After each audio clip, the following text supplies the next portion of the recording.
Voters can now cast their ballots for next month's election, and the battle over Prop 50 looks to be one of the most expensive in California history.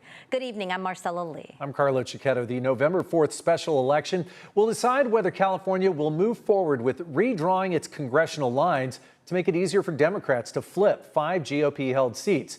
The competing campaigns are spending tens of millions of dollars. CBS 8's Richard Allen is following the money and looks into whether it will make a difference at the ballot box. Richard? Well, that's right, you guys. In just 4 weeks from today, voters will be heading to the polls in this single-issue special election, the third most expensive ballot measure here in the Golden State in the past decade. Now, in the meantime, millions in donations, both supporting and opposing Prop 50, are continuing to pour in.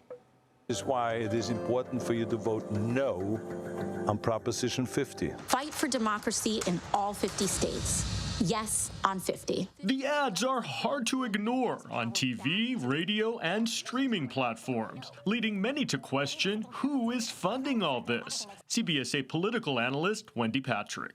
One thing about Prop 50 is everybody is talking about how expensive it is becoming, with both sides pouring enormous amounts of money into representing their positions. According to Cal Matters, so far, more than $215 million has been raised on both sides, with the Yes on 50 camp taking in more than $138 million, including $10 million from a political fund led by investor and philanthropist George Soros, as well as $6 million combined from 2 different teachers' associations.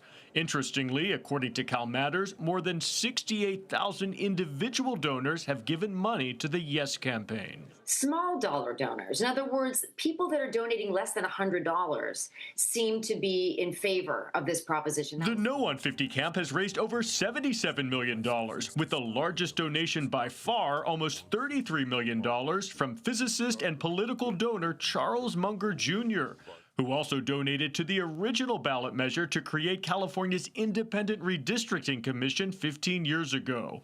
Prop 50, if it passes, would effectively suspend the congressional maps drawn by that commission until 2030. When passing a ballot measure, obviously money matters.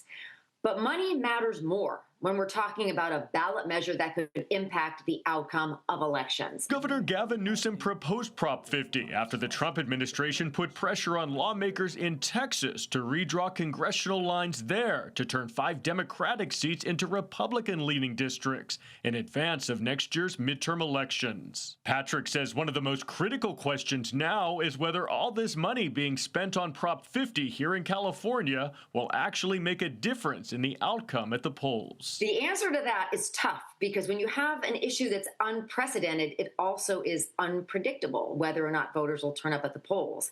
We'll know more in less than 5 weeks.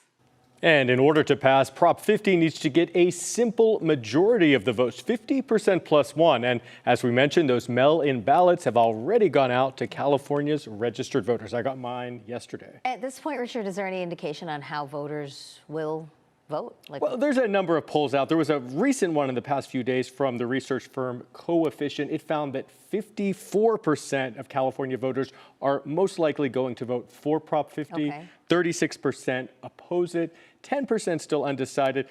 We still have 4 weeks to go. Those numbers could shift, and those ads just keep coming out. All right. The closer we get, the more those ads are going to ramp up. Thanks so much, Richard. Thank you.